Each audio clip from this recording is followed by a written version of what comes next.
SmackDown এপিসোডের চলুন দেখিনি। শুরু থেকেই আসে আমাদের কোডি রোজ, আমেরিকান আইডল কোডি রোজ। সে এসে ভীষণ টিমকে নিয়ে কথা বলে যে ভীষণ আমাকে হারিয়ে দিয়েছে এটা। সো তারপরে এগুলো কথা বলে সো আমাদের কোডি রোজ চলে যায়।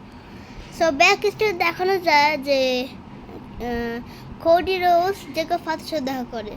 তো জেকব ফাতু বলে যে আমাদের মধ্যে একটা ম্যাচ হবে, আমাদের মধ্যে সো তারপরে আমাদের আসেন ইউনাইটেড স্টেটস চ্যাম্পিয়ন স্যামি জেন। তিনি এসে বলেন যে আমি তো কোনো লোক পাচ্ছি না যে আমি কার সাথে খেলব না, সরি। সো তারপর ম্যাচ আছে। তারপর ম্যাচ বলে যে আমি তোমাকে হারিয়ে ইউনাইটেড স্টেটস চ্যাম্পিয়ন হব।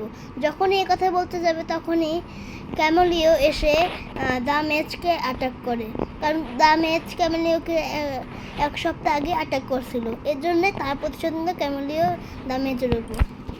তারপরে বলে যে আমি তো কোনো লোক পাচ্ছি না, ম্যাচই হয়ে গেছে, আমি কার সাথে কী করবো। তারপরে আসে লাইরা দাচ নোব। সো সে প্রায় 9-10 মাস পরে আসলো সে WWE-তে। তারপরে সে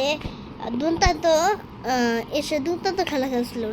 সো এমন সময় স্যামি জেন যখন লাইলা দোনাচনবকে মারতে স্পিয়ার নাকি বলে পা থেকে মারতে যাবে, সে তখনই এসে পড়ে দ্য MFT মানে the সোলোসুকা team.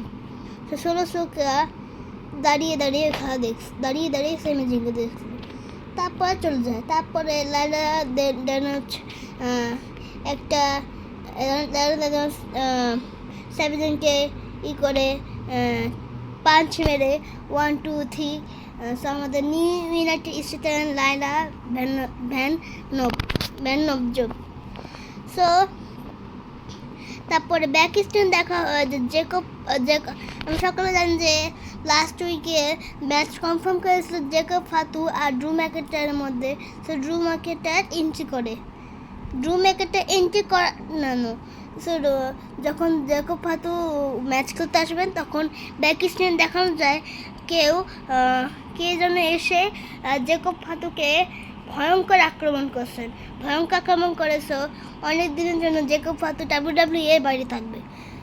R the MFT সোলোসুকা টিম চ্যালেঞ্জ করে দ্য হোয়াইট টিমকে, হোয়াইট নাকি এটাই বলে, ওটা চ্যালেঞ্জ করে ট্যাগ টিম ম্যাচের জন্য।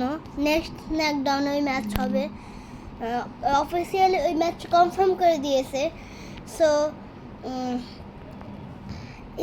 এই চ্যানেল অনেক কিছু পাবে, আমার এই চ্যানেল অনেক কিছু পাবে WWE বিষয়ে, মানডে নাইট র, স্ম্যাকডাউন। সো এই ভিডিওটা এই পর্যন্ত রাখলাম। ভিডিও ভালো লাগে অবশ্যই লাইক সাবস্ক্রাইব করে পাশে থাকবে। ধন্যবাদ।